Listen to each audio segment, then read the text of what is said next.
Hamelin, Germany, 1943. In the blackened remains of an SS safe house, military police found 12 SS uniforms neatly folded, each containing only human ash and a single handprint burned into the floor. The sole recovered journal entry read, "They are not in the flames. They are the ash." From the depths of my collection, the War Maestro brings you a tale where those who hunted witches learned too late that some fires only make monsters stronger. The Reich's obsession with the occult was no secret among the higher echelons of Nazi command.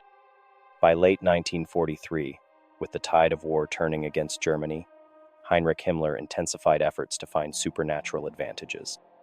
The Ahnenerbe, the Nazi Ancestral Research Division, had cataloged folklore, excavated ancient sites, and collected artifacts from across occupied Europe. But there was one project kept secret even from Hitler himself, the Witch Hunter Division. SS Lieutenant Karl Weiss stood ramrod straight in Himmler's office, his pressed uniform immaculate despite the 30-hour train journey from Warsaw. A decorated intelligence officer from the Eastern Front, Weiss had seen horrors that would break lesser men, yet nothing unsettled him, like the cold calculation in Himmler's eyes. "The team we sent to Dverna has gone silent," Himmler said, adjusting his pince-nez. 12 of our finest men, specialists in interrogation, archaeology, and occult research, gone. Weiss maintained his composure. "A partisan attack, perhaps?" "No," Himmler replied, sliding a thin leather portfolio across his desk. One survivor returned. Sergeant Lucas Brandt was found wandering a road 20 kilometers from Dverna, naked, muttering, his body covered in ash. Weiss opened the file. Photographs showed a man he barely recognized.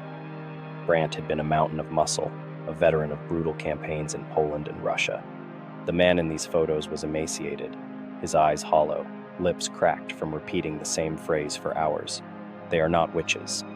The Witch Hunter Division was established to recover knowledge from the European witch trials, Himmler continued. "Women who were burned alive possessed real power, Lieutenant. Our ancestors recognized this threat and eliminated it systematically. Their methods worked. We need those methods now." Weiss scanned the file. The missing team had been tracing historical records of accused witches who reportedly did not burn when placed on pyres. They called themselves Daughters of the Ash. "You leave for Dverna tonight," Himmler said. "Take 5 men, find out what happened to our team, and retrieve their research materials, particularly any mention of the Black Gospel." "The Black Gospel, sir?" "A text predating Christianity, the true account of powers older than any church." Himmler leaned forward, voice dropping to a whisper. "The church thought burning witches destroyed their power. They were wrong. The fire only changed it, transformed it. Our scholars believe speaking their names gives them form again." His eyes gleamed with fanaticism. "Find it, Lieutenant, for the glory of the Reich." As Weiss left Himmler's office, he couldn't shake the image of Brandt's eyes in those photographs. Not the eyes of a man driven mad by torture or trauma. These were the eyes of a man who had seen something he was never meant to see. Before departing for Dverna, Weiss insisted on interviewing Brandt. The medical ward of Sachsenhausen concentration camp served as housing for the broken SS officer, secluded from both prisoners and staff. The smell hit Weiss first, antiseptic barely masking the acrid scent of burned hair. Brandt sat motionless on his bed, fingers tracing invisible patterns on the wall. "Sergeant Brandt," Weiss said, placing a recorder on the bedside table. "Do you recognize me?" Brandt's head turned with mechanical precision. His once blue eyes had faded to a milky gray, the pupils contracted to pinpoints despite the dim lighting. Recognition flickered briefly. "Karl Weiss," he whispered, voice like sandpaper. "You shouldn't go there." "To Dverna? What happened to your unit?" Brandt's hand shot out, grabbing Weiss's wrist with surprising strength. The sleeve of his hospital gown slid up, revealing intricate patterns burned into his skin, not random scarring, but precise symbols that seemed to shift when viewed directly. "We found the church," Brandt hissed. 16th century, built over something older. The stones, they had names carved inside them, not on them. Inside them, his fingers dug deeper. "The villagers warned us. Said there were women who didn't burn. The Daughters of the Ash, Weiss prompted. Brant laughed, a hollow sound that echoed in the small room. That's what they called themselves. But they weren't daughters, they were the vessels.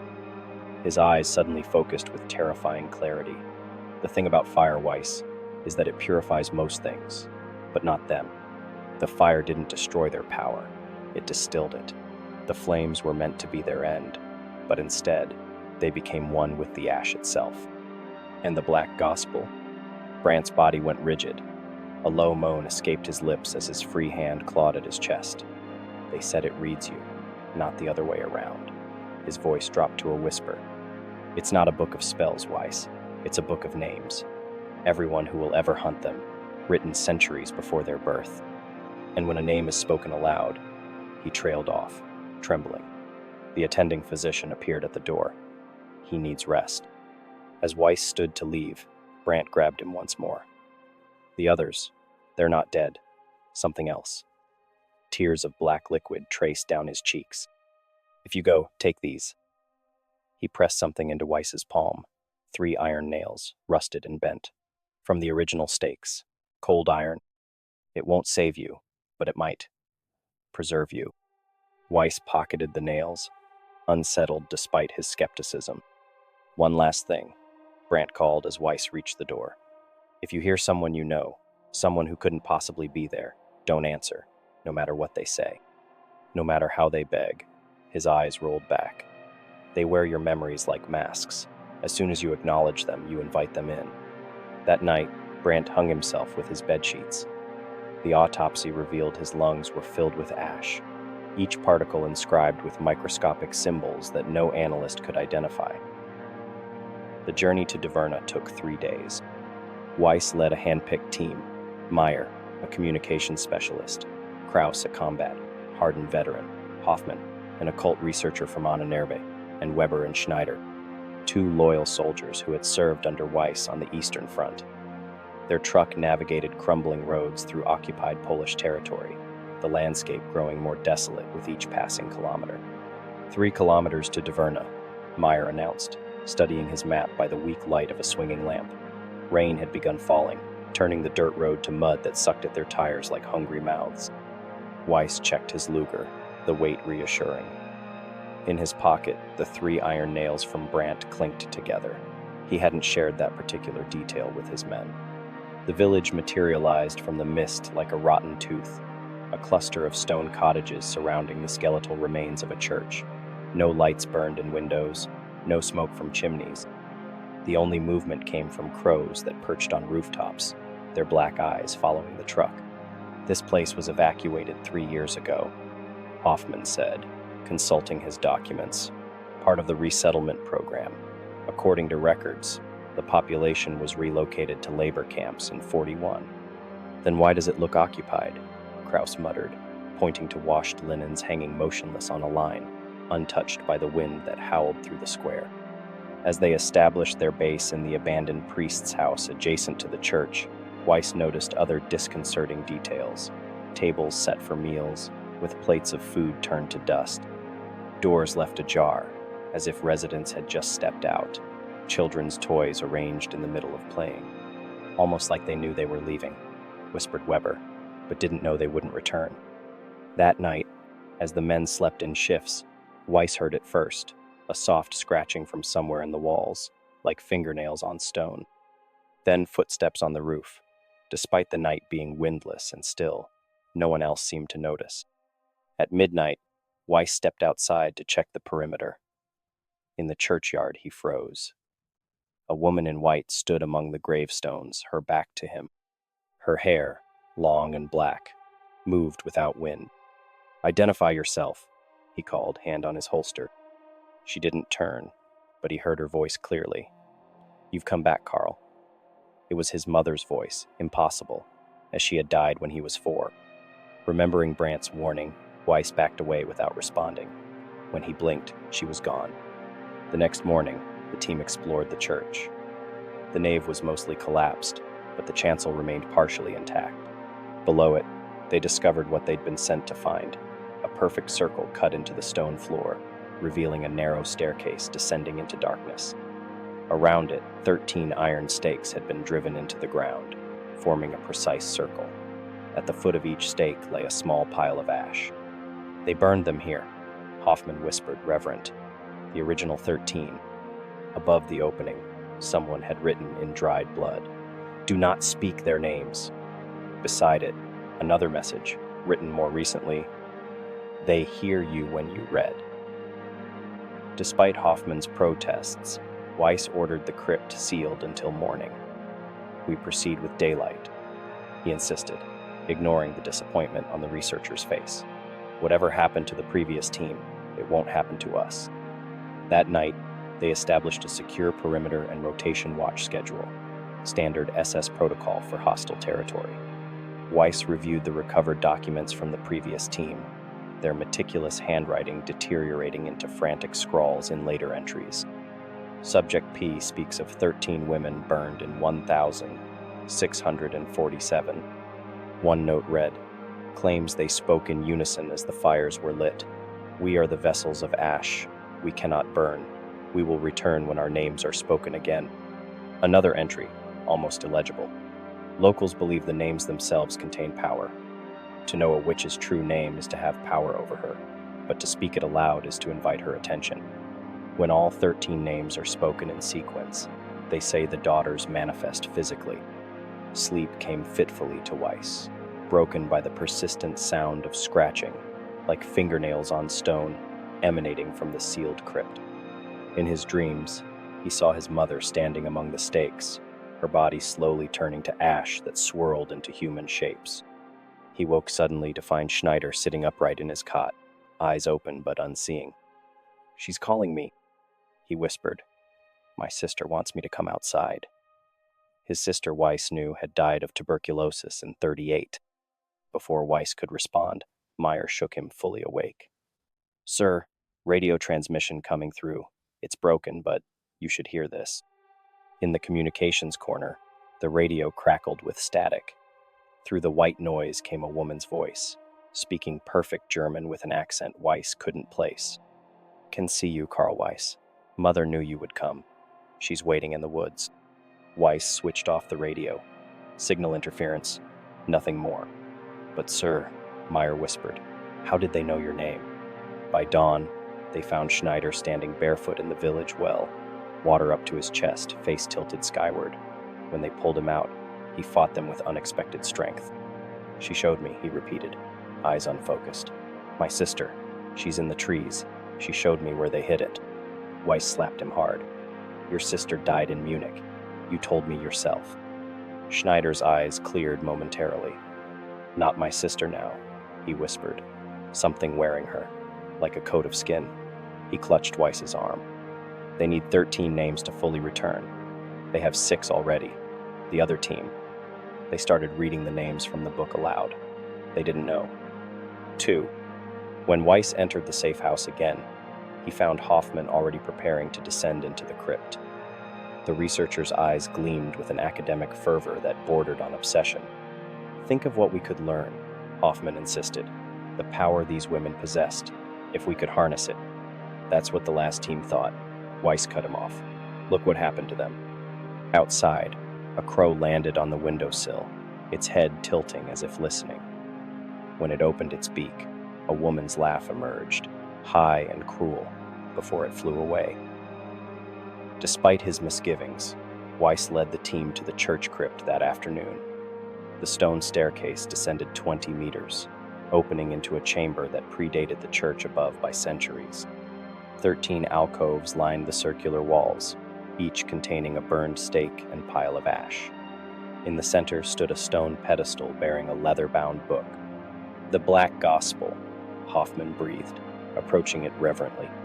"Don't touch it," Weiss ordered, remembering Brandt's warning, but his caution came too late. Hoffman's fingers brushed the cover. "It's warm." He opened it carefully. "Empty," he said, disappointed. "Just blank pages." As Hoffman turned to leave, Weiss noticed something forming on the previously blank page, words materializing like dark water seeping through paper.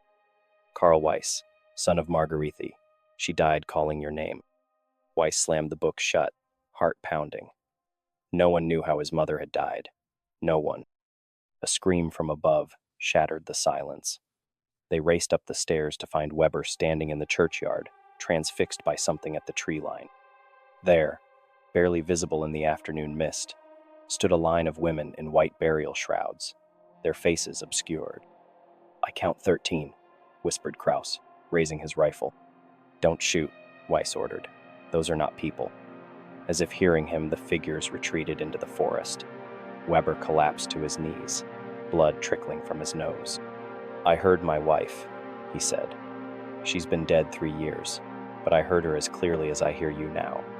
Back at the safe house, they found Schneider methodically writing in the ash that had inexplicably gathered on the floor.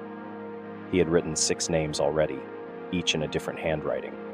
Hildegard, Katerina, Magdalena. Schneider whispered each name as he formed the letters, his eyes rimmed with gray. "Stop him," Weiss shouted, kicking the patterns apart. "Don't let him complete the list." Kraus and Meyer restrained Schneider, who fought with inhuman strength. "They want their names back," he hissed in a voice not his own. 7 names left. Night fell prematurely, the sky darkening to pitch black by 4 in the afternoon. A tremor ran through the building, dislodging dust from the ceiling. Outside, a cold mist rolled through the village. "We're leaving," Weiss decided. "Now, before full dark." "But the book, our mission," Hoffman protested. "Damn the mission," Weiss hissed. "Look at Weber. Look at Schneider. We report back. Request reinforcements." "It's too late," Schneider said, voice suddenly layered with other tones, as if multiple women spoke through him. Night comes. They gather. The radio crackled to life unprompted. Through layers of static, 13 voices spoke in unison. "We have waited centuries. We have worn the flames. We have become the ash. And now you have given us our names again." As Weiss moved to destroy the radio, Meyer froze, staring out the window. "My sister," he whispered. "She's out there. But she died in 39. Before anyone could stop him, Meyer bolted through the door into the gathering darkness. "Meyer!" Weiss shouted, but the communications specialist had already vanished into the unnatural twilight. Kraus moved to follow, but Weiss held him back. "We stay together. Get to the truck." The remaining 4 men sprinted through the village. The truck, their only objective. The mist had thickened to a gray soup, disorienting and cold against their skin.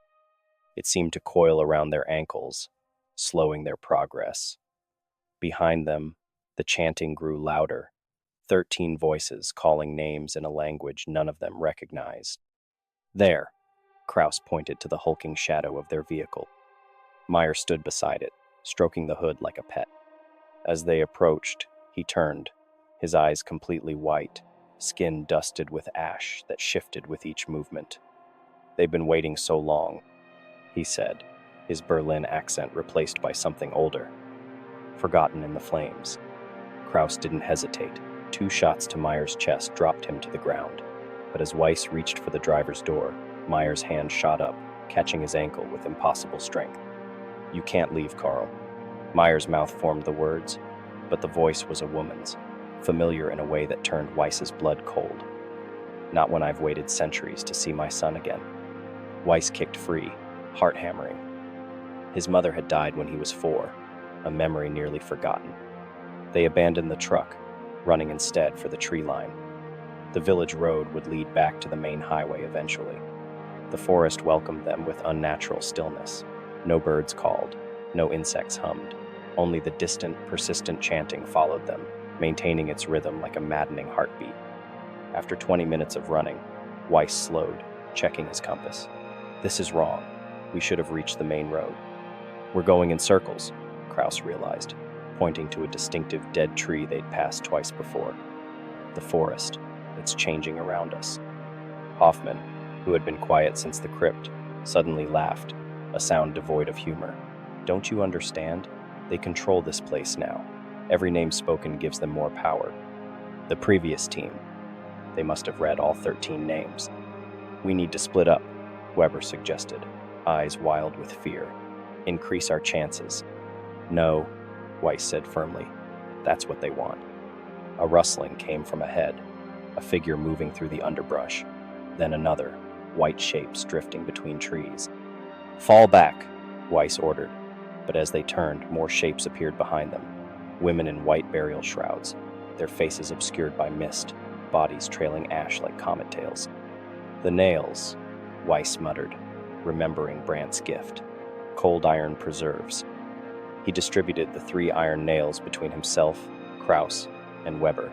Hoffman, watching with increasingly detached fascination, refused. I want to see them properly, the researcher whispered, moving toward the nearest figure with outstretched hands. The white shape enveloped him. No scream came, but when the mist cleared, Hoffman stood facing them, his eyes now pools of swirling ash. The book reads you, he said in a chorus of women's voices. It knows your fears, your loves, your blood.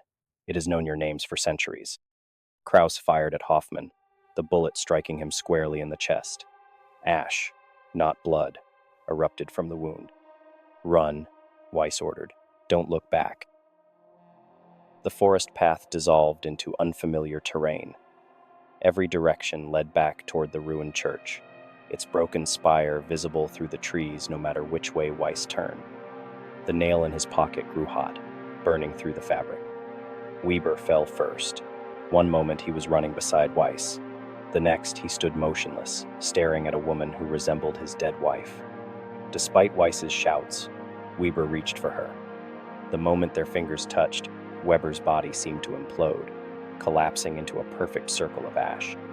Kraus and Weiss pushed on, but the forest was hurting them.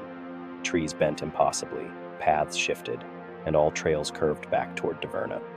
When they finally stumbled into the churchyard again, exhausted and disoriented, 12 figures in SS uniforms stood in a circle around the open crypt. Their faces were featureless smears of ash, but their stances unmistakable. Meyer, Schneider, Hoffman, Weber, and the 7 men from the previous team. At the center stood a 13th figure in white, her back to Weiss, the Black Gospel open in her hands. Carl, the figure called without turning. My precious boy at last. The voice, his mother's voice, pulled at something deep within Weiss. Childhood memories flooded his mind, her hands braiding his hair, her lips against his forehead as she tucked him in, the lullaby she sang only when father was away. Remember your little wooden soldier? She asked softly. The one you buried in the garden after your father broke it? I helped you make a tiny coffin from a cigar box. We held a funeral with candles. Weiss staggered. No one knew about that. He'd never told anyone. You're not her, he managed, drawing his Luger. He fired twice, the shots echoing across the churchyard. The bullets passed through her, leaving swirling holes of ash that closed immediately. She turned then. The face was his mother's, yet wrong, too perfect, too young. Ash swirled beneath her skin like storm clouds. We are what you made us, she said, gesturing to the 12 men. When you burn a witch, the flames don't destroy her power. They release it. We became the ash itself. Kraus leveled his pistol at the 12 figures closing in. What do you want? Justice, she answered simply. For hundreds of years, your kind hunted us, burned us, scattered our ashes. But fire is transformative, not destructive. It made us stronger. Weiss pulled a grenade from his belt. Close enough, and this will scatter you again. Her laugh, his mother's laugh, sent chills through him. Your grandfather tried that. In the Great War. Did you never wonder why your family has hunted witches for generations? The Weiss bloodline has sent us back to the ash time and again. She opened the Black Gospel wider. This isn't a book of spells. It's a registry of those who hunted us. Every name, every lineage. Your name was written here the day your ancestor burned the first of us in 1647. The revelation hit Weiss like physical blow. My family. Witch hunters, inquisitors, executioners, and now, SS. Different uniforms, same purpose. She gestured to the book. Himmler knew. Why do you think he sent you specifically? He feeds us sacrifices, hoping we'll spare the Reich. With shocking speed, 3 white figures surrounded Kraus. Despite the iron nail in his hand, They overcame him. His scream cut short as his body collapsed into ash. Weiss pulled a silver crucifix from his pocket, standard issue for SS officers in Eastern Territories. He thrust it toward her.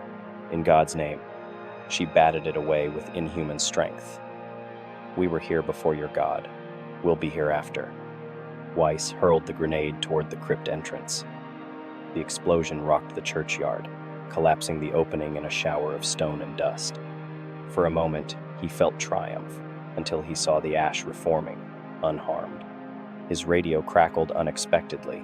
He grabbed it, backing away as he spoke urgently. Berlin Command. This is Lieutenant Weiss. Dverna is compromised. The witch trials created them. Fire transforms, doesn't destroy. Black Gospel contains all names. Himmler knows. He's feeding them. Coordinates. He rattled off numbers desperately before the radio dissolved to ash in his hands. Clever, she said with something like pride, but too late. Weiss pulled the iron nail from his pocket, blood smearing its rusted surface. One last gambit. You said my family has hunted yours for generations. Then you know this isn't our first meeting. Understanding dawned in her ash-swirled eyes. My mother didn't die when I was 4, Weiss said, voice steady now. She was executed by the SS in 36, for witchcraft. I watched her burn. For the first time, uncertainty crossed her features. I'm not just a hunter, he said. I'm one of you. Half of you. With a desperate lunge, he drove the bloody iron nail toward her heart. Her hand caught his wrist, skin smoking where it touched the nail. Iron could harm what we once were, not what fire made us become. Her uncertainty vanished. But you're right about one thing. You are one of us now. She leaned closer, breath smelling of wood smoke. We are the 13th Coven, the ones they forgot, the ones who became the fire itself. The last thing Carl Weiss saw was ash pouring from her mouth, her eyes, her fingertips. It entered him through every opening, nose, mouth, ears, even through his pores. He felt it scraping his lungs raw, replacing his blood with grit. His vision clouded as the ash consumed his eyes from within, rewiring his nervous system. His skin hardened and cracked, revealing swirling patterns beneath. In his final moments of humanity, he understood that he wasn't dying, he was becoming. His last conscious thought was of his mother, his real mother, and whether she too had transformed rather than perished in those flames. Then Carl Weiss was gone, and something else stood in his place. 3 weeks later, an SS recovery team arrived in Dverna. They found no trace of either expedition except a field radio transmitting dead air and a leather-bound book with blank pages. The village was empty. The church collapsed, as if from great age. Their commander, examining the ruins, found a single iron nail driven into a charred support beam. When he touched it, the nail crumbled to dust. In the ash, he discovered a set of coordinates scratched into the floor, pointing to a location deep in the German homeland. The report he filed to Berlin on October 17, 1943, contained a curious addendum. Investigation of Lieutenant Weiss's family history recommended. Ancestral connection to witch trials requires further study. That night, alone in his quarters, the commander opened the personnel file on Carl Weiss. As he read, ash began to seep from the pages, swirling in patterns across his desk. When he looked in the mirror, his eyes had turned a milky gray. He took out a fresh sheet of paper and began to write 13 names, whispering each one as his pen moved across the page. The first name he wrote was Carl Weiss. If this tale from the War Maestro's archive left ash in your dreams, take a moment to secure your position in our ranks. Check the corners of your room for any unusual gray dust, and subscribe to uncover more classified war horror dossiers. Press that notification bell you'll want to know immediately when our next forbidden military file is unsealed. Share this story with fellow horror enthusiasts who understand that history's battlefield reports often conceal darker truths. Leave a comment below. Have you ever encountered unexplained phenomena near historical execution sites? Or perhaps you felt a strange presence when handling antique military items? The War Maestro will return with another file from the depths of military history's darkest corners.